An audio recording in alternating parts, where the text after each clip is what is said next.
مرحبا أهلا النوادي.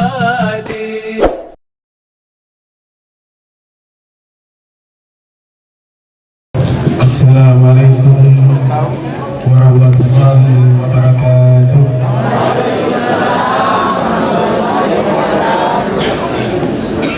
Alhamdulillah, Alhamdulillah Rabbil Alamin. Allahumma salli wa sallim ala Sayyidina Muhammadin miftahi babi rahmatillah adada ma fi illallah salatan wa salaman daiman bitalazumin bitamai mulkillah wa ala alihi wa sahbihi wa man wala amma ba'd. Yang saya muliakan, saya hormati keluarga besar Kesultanan Ternate, yang saya muliakan, saya hormati para tokoh agama, tokoh masyarakat, wabil khusus kepada Bapak Taib Armain, Bapak Rektor dan Mufti Muda Kesultanan Ternate Al-Ustaz Hidayatus Salam dan Al-Habib Fadli Albar yang mewakili Mufti Kesultanan Ternate Al-Habib Abuya Abu Bakar bin Hasan Al-Attas Az-Zabili.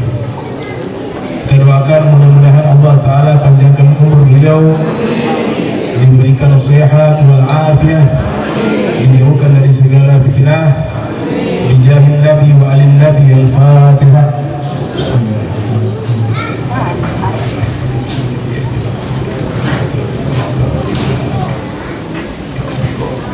Tema yang diangkat dan tadi sudah disinggung oleh Al-Ustaz Hidayatus Salam, mendalami kebesaran Nabi Muhammad sallallahu alaihi wasallam. Nah, untuk mendalami kebesaran Nabi kita Muhammad sallallahu alaihi wasallam, waktu yang singkat tidak cukup, karena butuh kajian-kajian khusus, sehingga para ulama mereka membuat ilmu khusus yang membahas tentang pribadi dan sosok Nabi kita tercinta Sayyiduna Muhammad sallallahu alaihi wasallam.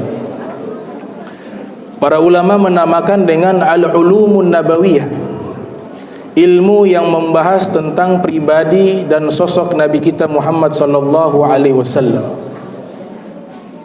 Yang pertama, untuk mengenal Nabi, mereka membuat satu bidang ilmu bernama ilmu syama'il, ilmu yang membahas karakteristik fisik dan juga akhlak Nabi kita tercinta, junjungan mulia Rasulullah Sayyiduna Muhammad sallallahu alaihi wasallam.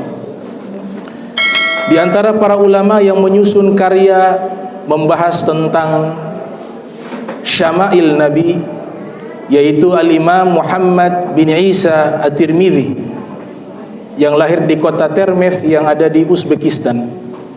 Beliau dilahirkan tahun 209 Hijriah dan wafat pada tahun 279 Hijriah di dalam kitab berjudul Asy-Syama'il Al-Muhammadiyah. Ada pula ulama yang bernama Syekh Yusuf An-Nabhani, yang beliau dilahirkan pada tahun 1265 Hijriah dan wafat pada tahun 1350 Hijriah, mengarang kitab tentang ilmu syama'il berjudul Wasailul Wusul ila Syama'ilir Rasul. Ilmu yang kedua untuk mendalami kebesaran Nabi, yaitu ilmu fadail, yang membahas kemuliaan-kemuliaan Nabi kita tercinta, junjungan mulia Rasulullah Sayyidina Muhammad sallallahu alaihi wasallam. Ilmu ini membahas tentang kemuliaan Nabi di sisi Sang Pencipta Allah Subhanahu wa taala. Di antara ulama yang menyusun kitab-kitab yang beraliran ilmu fadail, yaitu ulama kelahiran Baghdad, bernama Ibnu Zawzi Al-Bughdadi yang lahir pada tahun 510 Hijriah, wafat 597 Hijriah, dengan judul kitab Al-Wafa bi Fadailin Nabil Mustafa. Dan juga Syekh Yusuf An-Nabhani mengarang kitab yang sama tentang ilmu fadail berjudul Jawahirul Bihar fi Fadailin Nabil Mukhtar. Ilmu yang ketiga membahas tentang pribadi Nabi kita Muhammad sallallahu alaihi wasallam, dinamakan ilmu khasais, yaitu ilmu yang membahas keistimewaan Nabi kita Muhammad sallallahu alaihi wasallam. Di antara ulama yang menyusun kitab yang beraliran ilmu khasais yaitu Al-Imam Al-Hafiz Ibnu Dihya Al-Kalbi yang lahir pada tahun 544 Hijriah dan beliau wafat pada tahun 633 Hijriah. Kitab yang beliau susun berjudul Nihayatus Sul fi Khasaisir Rasul. Ulama berikutnya yang membahas tentang khasais Rasulullah sallallahu alaihi wasallam, ulama yang bernama Al-Hafiz As-Sufi Ibnu Mulaqin yang lahir pada tahun 723 Hijriah, wafat pada tahun 804 Hijriah, di dalam kitabnya berjudul Ghayatus Sul fi Khasaisir Rasul. Ulama berikutnya yang membahas tentang ilmu khasais, beliau mengarang kitab berjudul Kifayatut Talib Labib fi Khasaisil Habib, atau yang ma'ruf dikenal dengan nama Khasaisul Kubra, yang disusun oleh Al-Imam As-Suyuti yang lahir pada tahun 849 Hijriah, wafat pada tahun 911 Hijriah. Ilmu yang keempat yang membahas tentang sosok Nabi kita Muhammad sallallahu alaihi wasallam disebut dengan ilmu dalail, ilmu yang membahas tentang mukjizat Nabi kita Muhammad sallallahu alaihi wasallam. Di antara ulama yang menyusun kitab yang beraliran ilmu dalail adalah Al-Imam Al-Baihaqi yang lahir pada tahun 384 Hijriah, wafat 458 Hijriah, menyusun kitab berjudul Dalailun Nubuwah. Dan ulama lainnya yang menyusun ilmu tentang mukjizat agung Nabi kita Muhammad sallallahu alaihi wasallam, yaitu Al-Imam Abu Nuaim Al-Asbahani yang lahir pada tahun 336 Hijriah, wafat 430 Hijriah, dengan judul kitab adalah Dalailun Nubuwah. Ilmu yang terakhir yang membahas tentang pribadi Nabi kita Muhammad sallallahu alaihi wasallam disebut dengan As-Sirah An-Nabawiyah, yaitu satu bidang ilmu yang membahas perjalanan hidup Nabi sallallahu alaihi wasallam sejak lahir beliau hingga wafatnya beliau. Nah, inilah 5 ilmu disebut oleh ulama al-ulumu nabawiyah, ilmu yang membahas tentang sosok Nabi agung kita Nabi Muhammad sallallahu alaihi wasallam. Namun ilmu ini hanya sebatas pemahaman dan pemahaman pengertian daripada manusia yang lemah untuk mengetahui hakikat kemuliaan Nabi Muhammad. Kita membaca seluruh kitab yang ada yang membahas tentang kemuliaan Nabi Muhammad, itu hanya sekian persen daripada hakikat kemuliaan beliau yang belum kita ketahui. Sehingga Al-Habib Ali bin Muhammad Al-Habsyi beliau menyatakan, wa ala tafannuni wasifihi bihusnihi yafna zamanu wa fihi ma lam yusofi.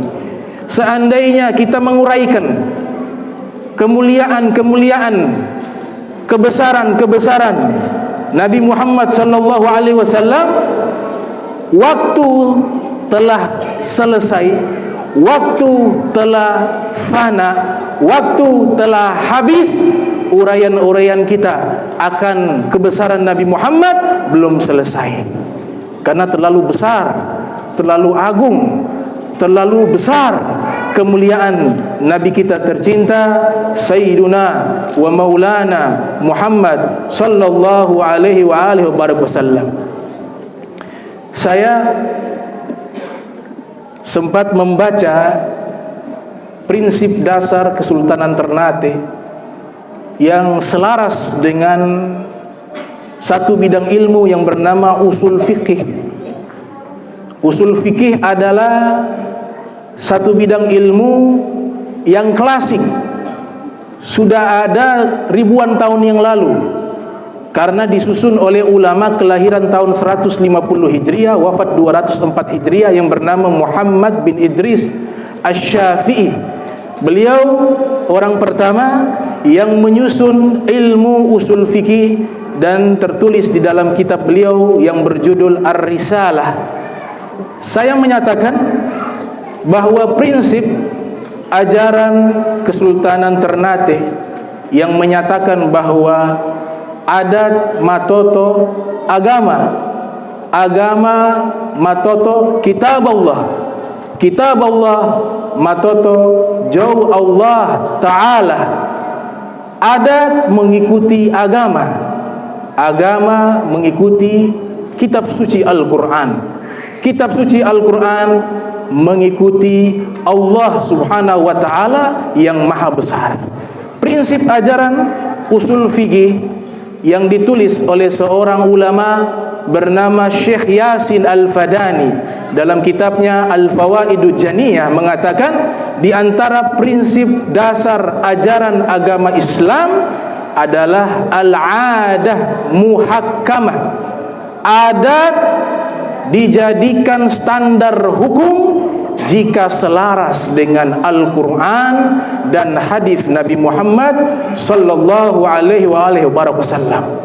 Maka ini satu prinsip yang selaras dengan prinsip para ulama-ulama terdahulu min aslafis sholihin. Kemudian saya mendapati tamthil dari ulama yang juga punya hubungan kuat dengan Kesultanan Ternate. Sebagian sejarawan menyatakan beliau juga termasuk mufti, tapi Ustadz Hidayatus Salam berbincang dengan saya, beliau ditugaskan berdakwah di Halmahera, yaitu Al-Habib Muhammad ibn Abdurrahman ibn Hashim Al-Bar. Beliau punya tamthil yang luar biasa. Tamthil ini beliau menyatakan, nage ana inonako ana ngadari malo lia inun ako ana ngajau. Ini bahasa ma'rifat, saudara-saudara sekalian.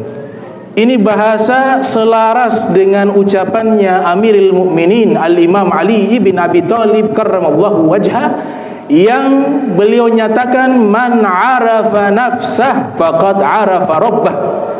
Siapa yang mengenal dirinya, maka sungguh dia mengenal sang penciptanya. Ini bahasa memiliki makna setiap kita manusia agar senantiasa tawadhu, rendah hati. Pertama kita harus tundukkan kehinaan kita kepada yang maha besar Allah Subhanahu wa Ta'ala. Kita harus tundukkan diri kita kepada Nabi kita tercinta Sayyiduna Muhammad sallallahu alaihi wasallam, karena kita semua berasal dari pancaran tumpahan air mani, sebagaimana Allah Ta'ala berfirman di dalam Al-Quran, khulika mimma undafiq yakhruju min baini sulbi wat taraib. Diciptakan manusia dari tumpahan air mani yang keluar di antara tulang-tulang sulbi dan tulang-tulang dada. Bahasa lainnya menyatakan, kalangan para sufi mereka menyatakan makna ucapan tersebut adalah ketika seseorang mengetahui hakikat dirinya yang tercipta dari sesuatu yang hina, maka akan menghilangkan sifat-sifat angkuh dan sombong di dalam jiwanya. Sebagaimana dikutip oleh ulama bernama Al-Imam Abul Qasim, yang beliau sebutkan di dalam kitabnya Uqalaul Majanin, orang-orang waras di kalangan orang gila. Beliau menyatakan, man arafa nafsahu kana dhalilan 'indan nas wa man arafa rabbahu kana majnunan 'indan nas. Siapa yang mengetahui kadar dirinya mengenali dirinya, maka dia senantiasa tawadhu di sisi manusia. Dan siapa yang mengenali Allah dengan pengenalan yang sesungguhnya, maka dia akan menjadi orang gila di kalangan manusia. Ini yang disebut dengan ma'rifat atau hakikat. Kesultanan Ternate tidak jauh dengan tarekat, tidak jauh dengan ajaran sufi. Sejak dahulu seluruh kesultanan yang ada di Nusantara, mereka selaras dengan prinsip ajaran para asfiya, para sufi yang menganut pemahaman tawassut, moderat di dalam pemikiran, moderat di dalam ibadah, moderat di dalam perilaku, moderat di dalam penyampaian dakwah, moderat di dalam akhlakul karimah. Tarikah-tarikah yang mu'tabarah, at-tariqah Saziliyah, at-tariqah Al-Qadiriyah, at-tariqah Naksabandiyah, at-tariqah Alawiyah, at-tariqah Sammaniyah, at-tariqah Rifa'iyah, seluruhnya ini memiliki mata rantai sanad yang bersambung sampai kepada Nabi kita tercinta Sayyiduna wa Maulana Muhammad sallallahu alaihi wasallam. Maka seorang pakar hadis, pakar sejarah, al-mutafanninu yang menguasai berbagai macam cabang ilmu, beliau mengarang sebuah kitab berjudul Al-Burhanul Jali fi Intisabi Sufiyah ila Amiril Mukminin Ali bin Abi Thalib, karya seorang ulama bernama Al-Imam Al-Muhaddits As-Sayyid Ahmad ibn Muhammad ibn Siddiq Al-Ghumari. Dalam kitab tersebut beliau buktikan secara ilmiah bahwa tarikah-tarikah mu'tabarah memiliki rantaian sanad yang bersambung kepada kota ilmu, yaitu Rasulullah, lewat pintu ilmunya, yaitu Imam Ali bin Abi Thalib karramallahu wajhah. Maka luar biasa, kesultanan ini ikon untuk kota Ternate dan juga agama Islam. Orang-orang mengenal Ternate lewat buku-buku sejarah.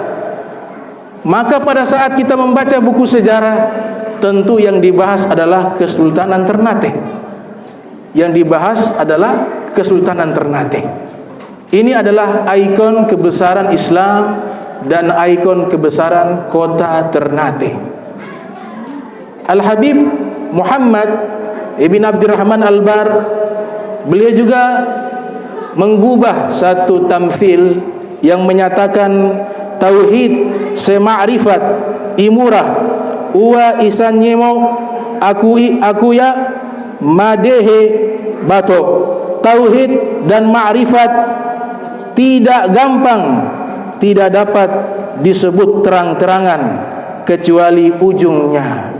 Ini bahasa sesuai dengan zaman kita saat ini, saudara-saudara sekalian.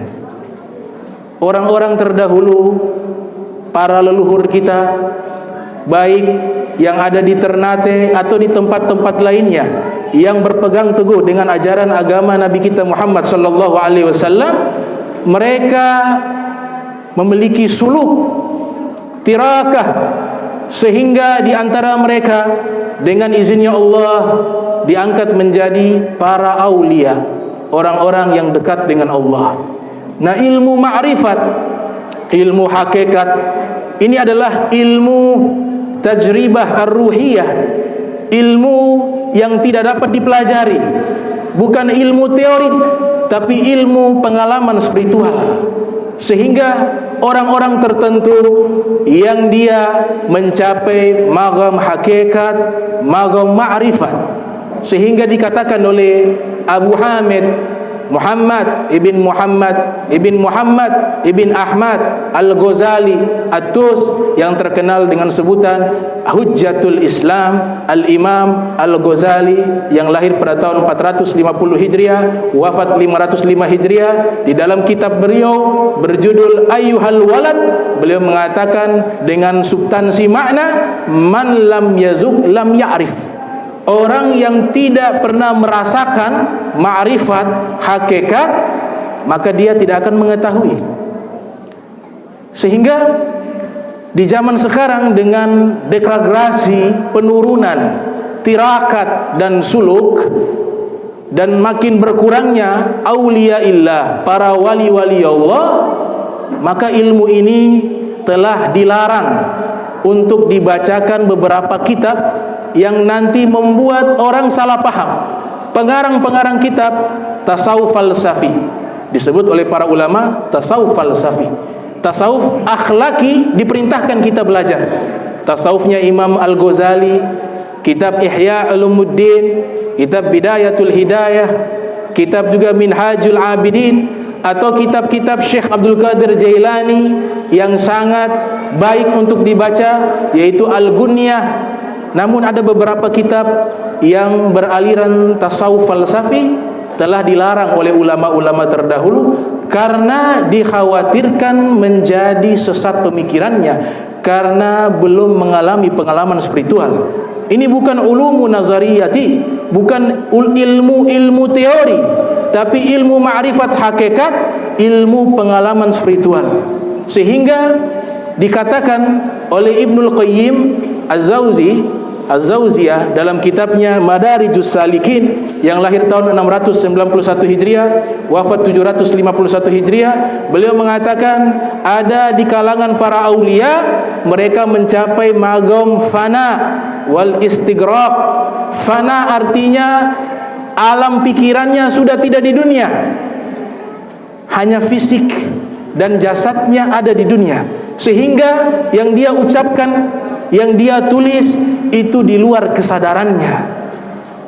Ini yang sesuai penjelasan Nabi Muhammad sallallahu alaihi wasallam ketika Nabi menjelaskan bagaimana bahagianya Allah menerima taubat seorang hamba. Bahagianya Allah terhadap hamba tersebut melebihi bahagianya seseorang yang dia melakukan perjalanan jauh dengan unta, dan di atas untanya ada bekal-bekal makanan dan minumannya. Lantas di tengah perjalanan unta tersebut lari meninggalkannya dan dia tidak mampu mengejar unta tersebut. Dalam keadaan putus asa, dalam keadaan haus, keadaan lapar, dia sudah berputus asa, berpasrah diri kepada Allah. Dia memilih satu tempat, dia tidur di tempat tersebut. Kemudian di saat dia tidur, dia terbangun dari tidurnya, ternyata unta yang lari tadi yang membawa pasokan makanannya tepat berdiri di hadapannya. Dia berbahagia dengan adanya unta tersebut. Kemudian dia berdoa, "Tsumma qala Allahumma anta 'abdi wa ana rabbuk." Dia saking bahagia, min syiddatil farah, saking berbahagianya dia berdoa kepada Allah, "Ya Allah, Engkau adalah hambaku dan aku adalah penciptamu." Salah di dalam berucap, namun salahnya ini kata Nabi, akhta min syiddatil farah. Salah berucap, tapi maksudnya bukan ucapan itu, tapi karena saking bahagianya dia salah melafadzkan doa yang tadinya maksudnya dia, "Engkau adalah penciptaku, aku adalah hambamu." Karena saking bahagia dia tidak sadar dengan keadaan bahagia tersebut, dia mengatakan, "Ya Allah, Engkau adalah hambaku dan aku adalah penciptamu." Inilah keadaan orang-orang ma'rifat dan hakikat yang mereka ucapkan, yang mereka tulis. Keadaannya sama seperti hadis yang Nabi ceritakan. Orang tersebut saking bahagianya dia salah melafadzkan kalimat yang benar, dia salah di dalam menulis kalimat-kalimat yang benar. Maka ulama-ulama seperti ini, kitab-kitab mereka dilarang untuk dibaca. Seperti kitab seorang ulama asal Spanyol yang lahir tahun 558 Hijriah, wafat 600 Hijriah, 638 Hijriah atau 635 Hijriah, yaitu bernama Imam Ibnu Arabi. Beliau memiliki kitab yang tidak semua orang mampu memahaminya, berjudul Al-Futuhatul Makkiyah. Kitab ini coba disederhanakan oleh Al-Imam Abdul Wahhab Asy-Sya'rani yang lahir pada tahun 898 Hijriah, wafat 973 Hijriah. Di dalam kitabnya berjudul Al-Yawaqit wal Jawahir. Nah, kitab semacam ini beraliran tasawuf falsafi, orang awam, bahkan sekelas ulama pun yang bukan seorang wali tidak akan mampu memahami makna-makna yang tersirat di dalam kitab tersebut. Kitab kedua yaitu kitabnya Imam Ghazali berjudul Rasail Al-Imam Al-Ghazali. Kitab ketiga yaitu Al-Insanul Kamil, karya dari cicit Syekh Abdul Qadir Al-Jailani yang lahir 470 Hijriah, wafat 561 Hijriah. Karya cucunya atau cicitnya bernama Syekh Abdul Karim Al-Jili yang lahir pada tahun 767 Hijriah, wafat pada tahun 826 Hijriah. Kitabnya berjudul Al-Insanul Kamil. Itu kitab yang memuat ilmu-ilmu rahasia, ilmu-ilmu ma'rifat, ilmu-ilmu hakikat, sehingga orang-orang awam tidak pantas membaca kitab tersebut karena magomnya belum sampai ke situ. Sehingga sering kita dengar ada yang belajar tasawuf jadi gila, jadi sakit pikirannya. Itu sebenarnya bukan ilmu tasawuf yang salah, tapi dia salah mengambil derajat ilmu tasawuf. Ilmu tasawuf yang diajarkan oleh para ulama, tasawuf akhlaki yang wajib untuk kita pelajari, atau tasawuf salafi yang membahas tentang masalah zuhud terhadap dunia. Namun tasawuf falsafi, jika dia tidak pernah mengalami pengalaman spiritual, akan membuat dia tersesat di dalam pemikirannya. Ini yang menyatakannya adalah pengarang Ratibul Haddad, yaitu Al-Habib Abdullah bin Alwi Al-Haddad di dalam kitabnya Risalatul Mu'awanah. Maka zaman dulu ada namanya Hallaj. Hallaj mengatakan subhani subhani, maha suci aku, maha suci aku. Ditanya Allah di mana? Allah adalah aku. Itu menunjukkan Allah bersemayam di dalam jiwanya. Namun bahasa-bahasa yang keluar seperti ini, bahasa-bahasa yang mereka tidak sadari apa yang mereka ucapkan karena mereka telah fana. Di tanah Jawa ada namanya Syekh Siti Jenar. Di tanah Aceh ada yang bernama Syekh Hamzah Al-Funsuri atau Al-Fansuri. Mereka membawa tasawuf falsafi, tasawuf yang mengajarkan ilmu ma'rifat dan hakikat. Nah, ini sekedar uraian tentang tamthil yang dinyatakan oleh Al-Habib Muhammad Ibni Abdurrahman Al-Bar. Saudara-saudara yang saya muliakan, Ternate ini terkenal. Ternate dengan kesultanannya ini banyak tertulis di dalam kitab-kitab para ulama yang berada di Jazirah Arab sejak dahulu sampai saat ini. Di antaranya kosakata cengkeh, kurunful, di dalam bahasa Arab kurunful, pala, jauzutib. Kalau kita membuka beberapa kamus bahasa Arab yang klasik ataupun yang kontemporer kekinian, kita dapati kosakata tersebut menulis kalimat kurunful, mautinul kurunfulil asli juzrul muluk. Kurunful, cengkeh, tempat asalnya yang asli di pulau-pulau para raja, juzrul muluk. Ini Maluku diambil dari kata al-muluk.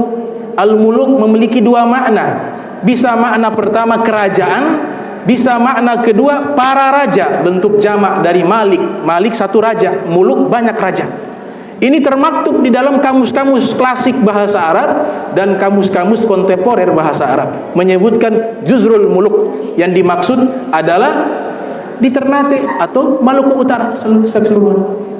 Bahkan kitab yang membahas tentang Syama'il Nabi berjudul Wasailul Wusul ila Syama'il Rasul, di situ menyatakan Sayyidina Hasan mampir ke rumahnya Ummu Salamah tatkala Nabi telah berpindah alam ke alam barzakh.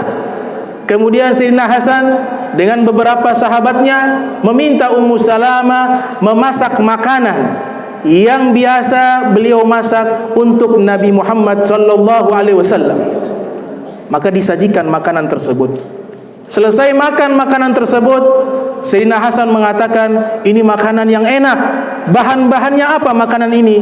Disebutkan bahan-bahannya, diantaranya adalah rempah-rempah, cengkeh dan pala. Padahal itu di zaman Nabi Muhammad SAW, di masa cucu beliau, yaitu Al-Imam Hasan ibn Ali ibn Abi Talib karramallahu wajhah wa alaihi salam. Di dalam kitab seorang ulama dan juga guru dari mufti Kesultanan Ternate, Al-Habib As-Sayyid Abu Bakar bin Hasan Al-Attas Az-Zabidi, memiliki guru bernama Profesor Dr. Al-Muhaddith Al-Kabir As-Sufi As-Saleh Abuya As-Sayyid Muhammad ibn Alwi ibn Abbas Al-Maliki Al-Hasani. Beliau mengarang kitab tentang rantaian sanad-sanad hadis musalsal, hadis mata rantai yang bersambung sampai kepada Nabi Muhammad sallallahu alaihi wasallam, berjudul At-Tali'us Sa'id Al-Muntahab Minal Musalsalati Wal Asanid. Di dalam kitab tersebut beliau sebutkan satu bab tentang hadis mata rantai jabat tangan dari guru ke guru sampai bersambung kepada Nabi Muhammad sallallahu alaihi wasallam.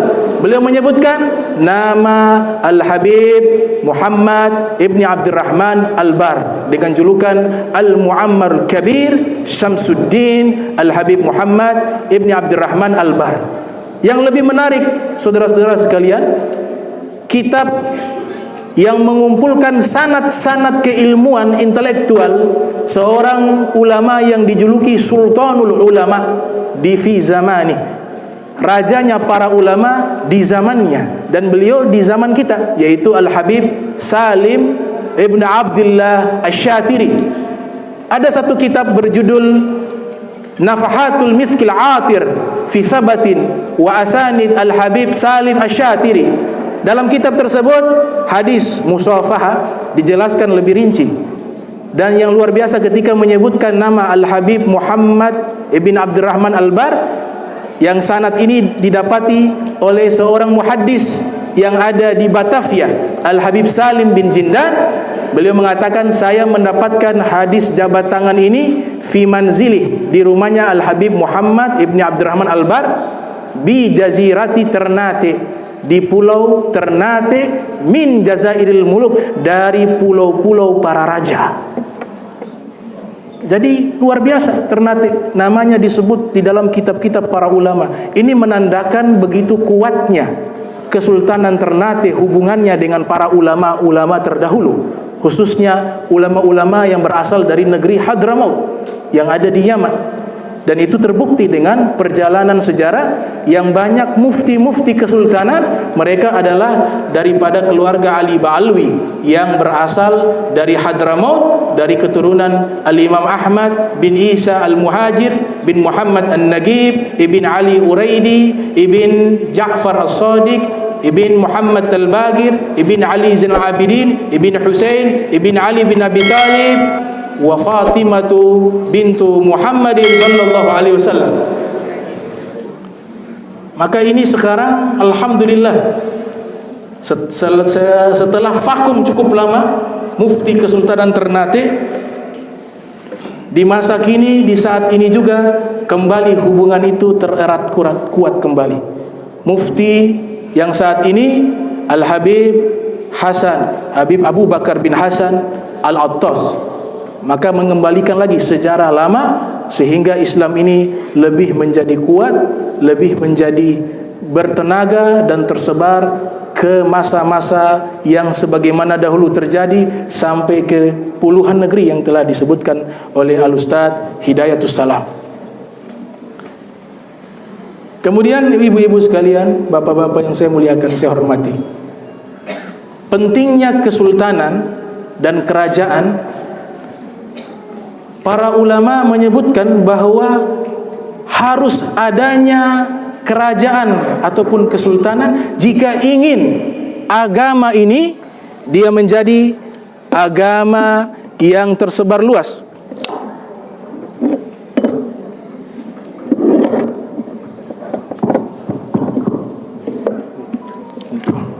Ini saja. Angka ini. Disebutkan oleh para ulama,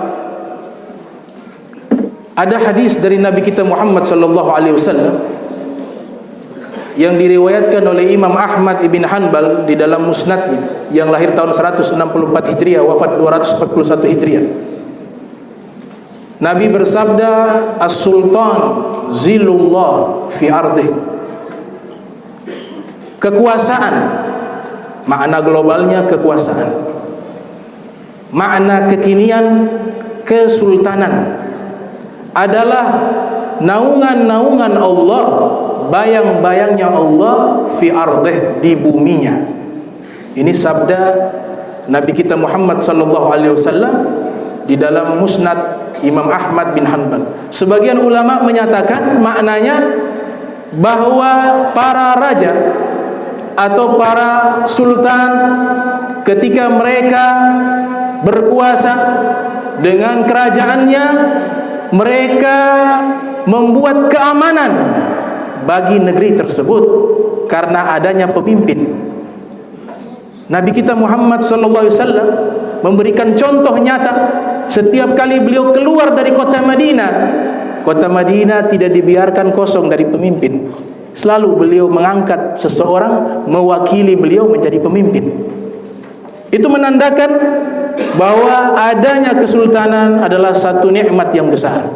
Ibnu Katsir, pakar tafsir, pakar hadis yang lahir tahun 700 Hijriah, wafat 774 Hijriah, beliau mengatakan, "Laula iqamatul muluk hukaman 'alan nas la akala qawiyun nas du'aifahum." Seandainya tidak ada kerajaan dan kesultanan yang menetapkan aturan-aturan hukum bagi rakyatnya, maka akan muncul orang-orang yang kuat akan menzalimi orang-orang yang lemah.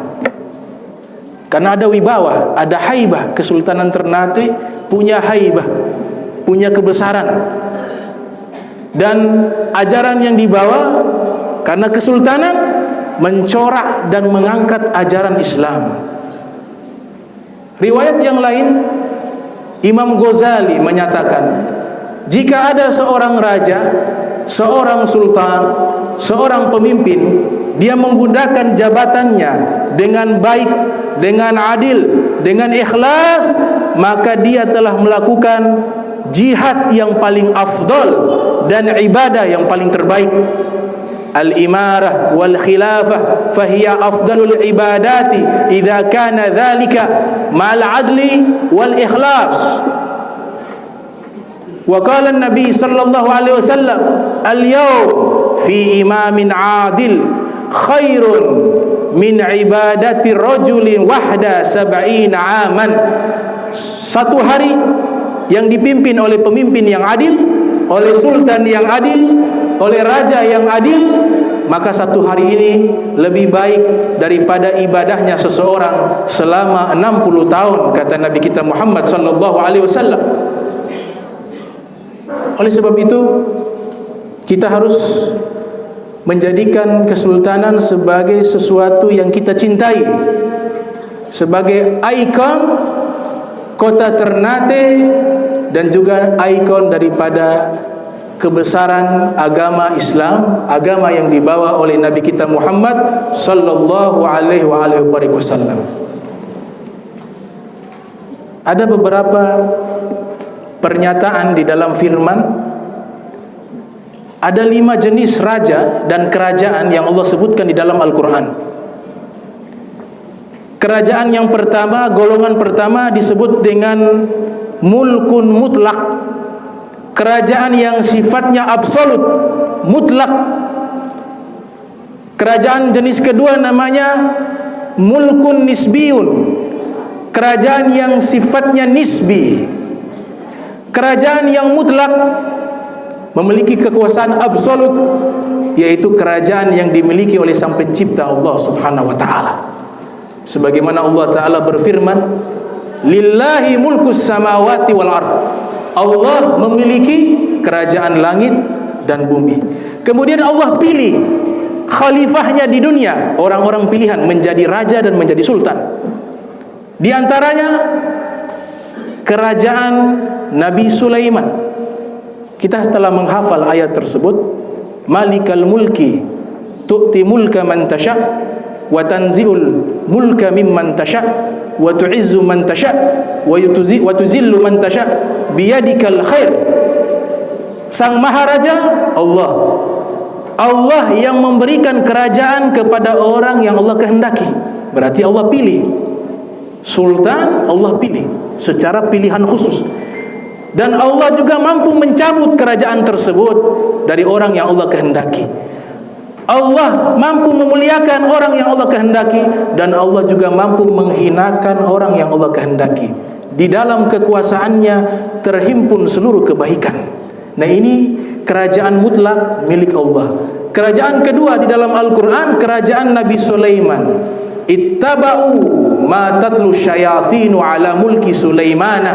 Allah Ta'ala berfirman, mereka mengikuti apa-apa yang dibaca oleh syaitan atas kerajaan Nabi Sulaiman.